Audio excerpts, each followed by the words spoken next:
La prédication dans la province du Québec était un véritable défi. L'Église catholique était présente dans pratiquement tous les aspects de la vie publique. Au début des années 40, la persécution s'est vraiment intensifiée.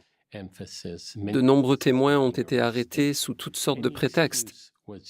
Le colportage sans autorisation était le principal prétexte utilisé. Les témoins de Jéhovah étaient emprisonnés pour simple possession d'ouvrages religieux. La situation était devenue tellement difficile au Québec qu'on a décidé de faire circuler une pétition qui a d'ailleurs été diffusée dans tout le Canada. C'était une demande faite au gouvernement du Québec de mettre fin à cette persécution. Et chose intéressante, 600 000 personnes ont signé la pétition. Les témoins ont distribué un tract enflammé intitulé « La haine ardente du Québec ». Ce tract dévoilait ce que subissaient vraiment les témoins, ce que faisaient les policiers, les arrestations illégales, les émeutes. Et dans l'espace de 4 mois, il y a eu 800 nouveaux procès. Donc, pour 400 témoins de Jéhovah, il y a eu 1600 procès. Les affaires portées en justice sont devenues de plus en plus graves, car les frères étaient désormais accusés de sédition. S'ils étaient jugés coupables, ils pouvaient être condamnés à 10, voire 12 à 15 ans de prison. Il y a un frère, Aimé Boucher, qui a été arrêté et accusé de sédition.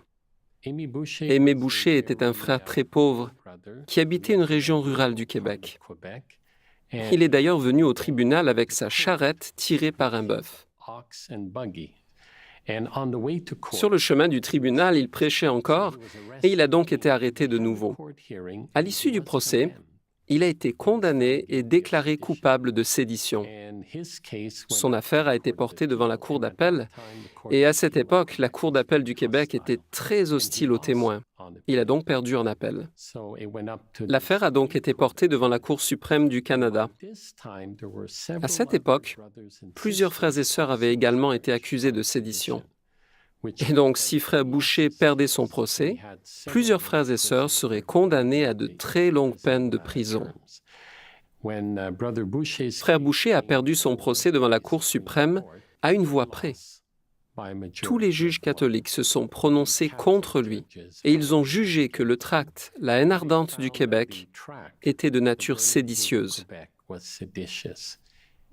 Nos avocats ont examiné la situation, ils ont prié à ce sujet et ils se sont dit « Que va-t-on faire? On ne peut pas perdre cette bataille. » Puis ils ont appris qu'au Canada, il existait une clause très rarement exploitée consistant à demander à la Cour suprême la révision d'un procès.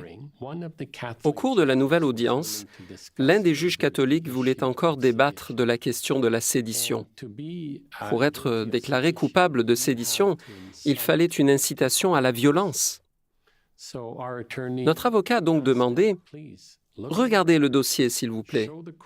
Montrez à la Cour là où les témoins de Jéhovah ont incité à la violence. » Ils ont finalement réussi à convaincre la Cour qu'ils avaient tort. Le jugement initial a donc été renversé et frère Boucher a été acquitté. Cette victoire a mis fin à toutes les accusations de sédition ainsi qu'aux persécutions brutales, car le gouvernement espérait bien gagner cette affaire-là. Une autre affaire importante a eu lieu au Québec. C'est le cas d'un prêtre qui a téléphoné à la police fédérale pour lui demander d'interrompre une réunion des témoins de Jéhovah et d'expulser l'orateur hors de la province du Québec. Les policiers ont obéi au prêtre, ils sont arrivés sur les lieux de la réunion, ont pris le frère et l'ont escorté jusqu'en Ontario, la province voisine. Interrompre un office religieux était un acte criminel. Pour la première fois au niveau de la Cour suprême, les 3 policiers qui avaient interrompu l'office ont été condamnés à indemniser le préjudice moral causé aux frères. Cela n'était jamais arrivé auparavant.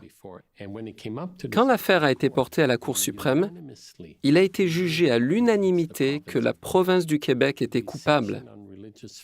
Les textes actuels sur la liberté de religion résultent de ces procès. Chaque avocat canadien, que ce soit au Québec ou au Canada anglophone, doit revoir au cours de ses études en droit ses affaires juridiques. Ces textes sont à la base de la liberté de religion. Ils traitent de différents domaines, des interventions de la police, de celles du gouvernement et des actions criminelles. Ces cas ont posé un bon fondement pour les libertés dont nous jouissons aujourd'hui. Notre objectif est de pouvoir prêcher la bonne nouvelle et d'attirer l'attention des personnes sur la Bible.